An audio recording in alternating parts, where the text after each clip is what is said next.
Format numerology நேயர்களுக்கு நர்மதாவின் அன்பான வணக்கம். நம்மளுடைய சேனலில் தொடர்ந்து பல்வேறு விதமான ஃபார்மட் நியூமராலஜி மற்றும் ஆன்மீகம் சம்பந்தமான தகவல்கள் பார்த்துட்ருக்கோம். அந்த வகையில் இன்றைக்கி நம்ம பார்க்க போகிற இந்த ஒரு பதிவில் எந்தெந்த தேதிகளில் பிறந்தவங்க செல்ல பிராணிகளை வளர்க்கலாம் வளர்க்கக்கூடாது அப்படின்றத பற்றின தெளிவான விளக்கம் கொடுக்கறதுக்காக நம்ம கூட இன்றைக்கி ஃபார்மட் நியூமராலஜியினுடைய தந்தை டாக்டர் மகா தன்சேகர் ராஜா அவர்கள் அணிஞ்சிருக்கிறாங்க. வணக்கம் சார். வணக்கம்மா. சார், இப்போ செல்ல பிராணிகள் அப்படின்னு சொன்னோன்னா நாய், பூனை, மீன் இதெல்லாம் சொல்லலாம் சார். அதில் குறிப்பாக நான் இன்றைக்கி கேட்கணும்னு நினைக்கிறது நாய்களை பற்றி சார். ஏன்னா நிறைய பேருக்கு நாய்கள் வளர்க்குறது அப்படின்றது ரொம்ப பிரியமான ஒரு விஷயமா இருக்குது சார். நாய்களுக்காக போராட்டம் நடத்துறதுலேருந்து இன்றைக்கி நிறைய விஷயங்கள் பண்ணுறதை பார்க்குறோம் சார்.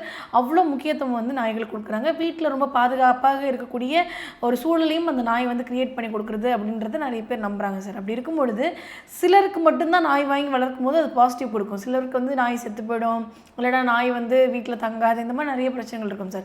பொதுவாக நாய் வளர்க்குறது அப்படின்றது யாரெல்லாம், அதாவது எந்த தேதிகளில் பிறந்தவங்கலாம் இந்த நாய் வளர்க்கலாம், அப்படி நாய் வளர்த்தாங்க அப்படின்னா என்ன மாதிரியான நல்ல விஷயங்கள் அவங்களுக்கு கிடைக்கும் சார்?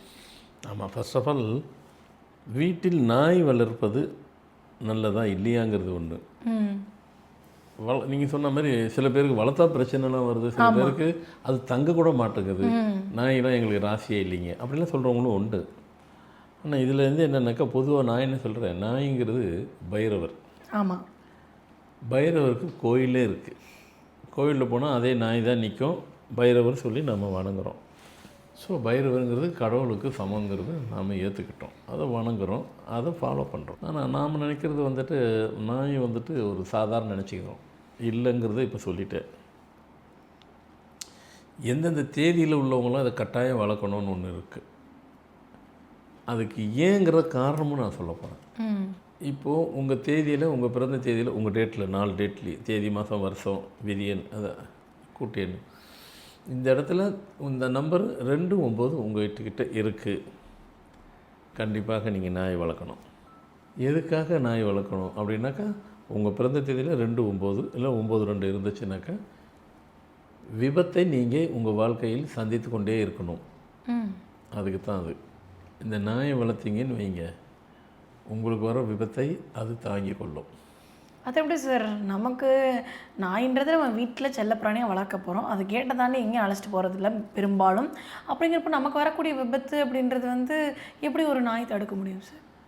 அந்த சக்தியை இறைவன் அவங்களுக்கு கொடுத்துருக்குறாரு.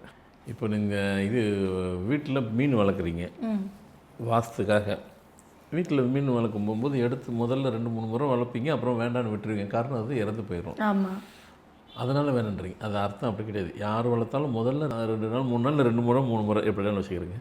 வளர்க்கும் போது முதல்ல மீன் இதை தான் ஆகும். ஏன்னா உங்களுக்கு வர பிரச்சனையும் அது ஏற்றுக்குது, அது இறந்து போயிடுது.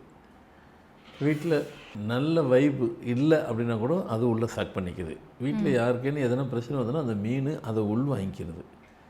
அதை நம்ம ஆமாம் இல்லை அப்படின்னு கிட்டத்தட்ட ஏற்றுக்கிற அளவுக்கு வந்துட்டோம். நாய் அதே தான். அதே மாதிரி ஏற்கனவே நீங்கள் நாய் வளர்த்துட்ருக்கிறீங்க. வளர்த்துட்டு இருக்கிற நாய்க்கு சில நேரத்தில் காலில் அடிபட்டுரும், சில நேரத்தில் உடம்புல எங்கன்னா அடிபடுது. அப்படின்னா அந்த நாய் வளர்க்குறவங்க வீட்டில் அவங்களுக்கு அடிப்பட வேண்டியதை அது வாங்கிக்கிடுச்சு. இதை தான் நீங்கள் புரிஞ்சுக்கணும். அவங்களுக்கு வாங்க வேண்டியதை அது உள்ளே வாங்கிக்கிடுச்சு. இறைவன் அந்த சக்தியை அவர் கொடுத்துருக்காரு. அதை முதல்ல சொல்லிட்டேன், பைரவர் சொல்லிட்டேன் இல்லையா? அதுமாரி 3ஆம் தேதி 3ஆம் நம்பர் 7ஆம் நம்பர் உங்கள் பிறந்த தேதியில் 4 டிஜிட்டில் இருந்தாலும் நீங்களும் உங்கள் வீட்டில் கட்டாயம் நாய் வளர்த்தே ஆகணும். ஏன் அப்படின்னா இதுதான் காரணம். எந்த நேரத்துலையும் உங்களுக்கும் விபத்து அவங்களுக்கு தரையில் நடக்கும், உங்களுக்கு தரையை தாண்டி ஃப்ளையிங்கில் நடக்கும். அப்படின்னாக்கா நீங்கள் எங்கே ட்ராவல் பண்ணால் நடக்கும், பறந்து போனால் நடக்கும். பறந்தோன்னா அது ஃப்ளைட்டுன்னு அதுதான் பறந்து போகுது. அப்படி இல்லைன்னா வண்டியில் போனால், வாகனத்தில் போனாலும் நடக்கும். எப்படினாலும் நடக்கும். 2த்துக்குமே வாய்ப்பு இருக்குது. இது நீங்கள் செல்ஃபாக போகிறது, அது ட்ராவல் பண்ணுறது. நீங்களே ஓட்டிகிட்டு போனால் 219, 317 ஃப்ளைட்டில் போகிறது, ட்ரெயினில் போகிறது, பஸ்ஸில் போகிறது, அப்படி அதுக்கு அந்த நம்பருக்கு அது மாதிரி இருக்கும். அதையும் உள் வாங்கிக்கு இது ஃபேஸ் பண்ணிக்கும். அதனால் நீங்கள் இந்த நம்பர்லாம் கட்டாயம் இதை நீங்கள் வளங்க. உங்களை பாதுகாக்கிறதுக்காக அவர் அதுக்காக தான் வளர்க்குறீங்க. ஆனால் அவரை யார் பாதுகாக்கிறது? இறைவன் பாதுகாப்பார் உங்கள் அதனால் நீங்கள் இதெல்லாம் சரி. மீனுக்காக எப்படி சொன்ன பாருங்கள், இந்த ஃபிஷ்ஷு கூட சொன்னேன். அதிலோட உங்களுக்கு இது இருக்குது, வாஸ்து ஃபிஷ்ஷு இருக்குது, அரவானான்னு ஒரு ஃபிஷ் இருக்குது. அது வாஸ்து ஃபிஷ் அரவானான். அதெல்லாம் விலை கொடுத்தெல்லாம் வாங்க முடியாது. ஏன்னா அதில் எனக்கு அந்த அரவான அதுக்கு தான், அந்த ஃபிஷ்ஷு அதுக்கு தான். ஆனால் அதை பர்சனாக அது எனக்கு அதில் உடன்பாடு இல்லை. ஏன்னா அதனுடைய ஃபுட்டு என்ன தெரியுங்களா உங்களுக்கு? என்ன ஃபுட்டு? ஃபுட்டு திருப்பி ஃபிஷ்ஷு தான். முதல்ல இவ்வளோ குட்டி இவ்வளோ பெருசு வளர்ந்துடும். அது வளர வளர அதுக்கு டெய்லி நீங்கள் சாப்பாடே குட்டி மீன் தான் போடணும். அதுக்கு இவ்வளோ பெருசு வந்துருச்சுன்னா இவ்வளோ பெரிய மீன் போடணும். அப்போ அது ஒரு உயிரை அதனால தான் உடன்பாடு இல்லை. இப்போ மற்ற ஃபிஷ்ஷுக்கெல்லாம் வந்துட்டு ஃபுட்டுன்னு இருக்குது, ஃபிஷ்ஷுக்கு ஃபுட்டுன்னு இருக்குது. இல்லைனாலும் கவலை இல்லை, ரவை போட்டால் சாப்பிட்றோம். அதுக்கு பிடிச்சமானது ரவை. ஆமாம், ரவை கூட அப்படியே போட்டிங்கன்னா ரவையை சாப்பிடும்.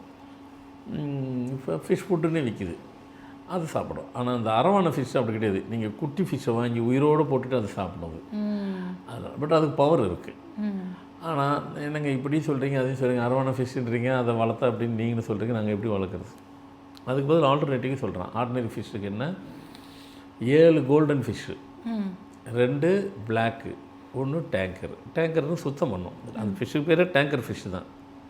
அந்த இடத்த அந்த அந்த தண்ணி பாக்ஸை வந்துட்டு சுத்தப்படுத்திக்கிட்டே இருக்கும்.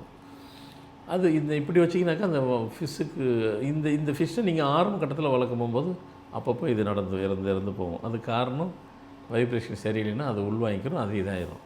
அதுக்கப்புறம் கொஞ்ச நாள் ஆகும், ஒரு மாதம் 2 மாதம் அதுக்கப்புறம் செட் ஆகிடும்.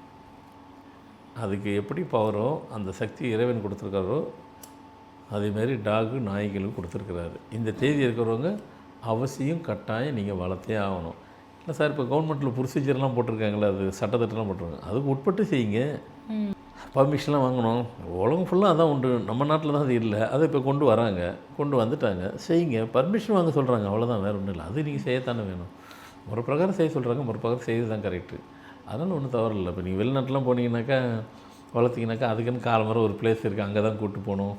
இங்கே அது வரல, முதல்ல பர்மிஷன் ஒன்று ஒன்றா வருவாங்க, அது ஒன்றும் தவறு கிடையாது. அதனால் வளர்ப்பது எதுக்குன்னா இந்த சமாச்சாரம், இதுக்காக அட் எனி காஸ்ட்டு நீங்கள் வளர்த்தே ஆகணும். ஏன்னா நீங்கள் நல்லா இருந்தால் தான் எல்லோரும் நல்லா இருக்க முடியும். நீங்கள் நல்லா இருக்கணுன்றதுக்காக தான் இதெல்லாம் நான் சொல்லிகிட்டு இருக்கிறேன். கண்டிப்பாக சார். அதனால் கண்டிப்பாக யார் வளர்க்கணுங்கிறது ஓகே, என்ன நம்பருங்கிறது சொல்லிட்டேன். அதனால் என்னென்ன ட்ராபேக்ஸ் சொன்னேன், அந்த ட்ராபேக்ஸ்லேருந்து விடுவிக்கிறதுக்கும் அதுக்கும் வழிமுறை சொல்லிவிட்டேன். கண்டிப்பாக எல்லோரும் அதை ஃபாலோ பண்ணுவீங்கன்னு நினைக்கிறேன். கண்டிப்பாக சார். ஒரு செல்லப்பிராணிகளையும் வளர்க்குறது மூலமாக என்ன மாதிரியான நன்மைகள் கிடைக்கும், என்ன மாதிரியான பிரச்சனைகள் தடுக்கப்படும் அப்படின்றத பற்றி ரொம்ப தெளிவாக சொன்னீங்க சார். கண்டிப்பாக பார்த்துட்டு இருக்கக்கூடிய நேயர்களுக்கு ரொம்ப பயனுள்ளதாக இருக்கும் நம்புகிறோம். ரொம்ப நன்றி சார். வணக்கம்மா.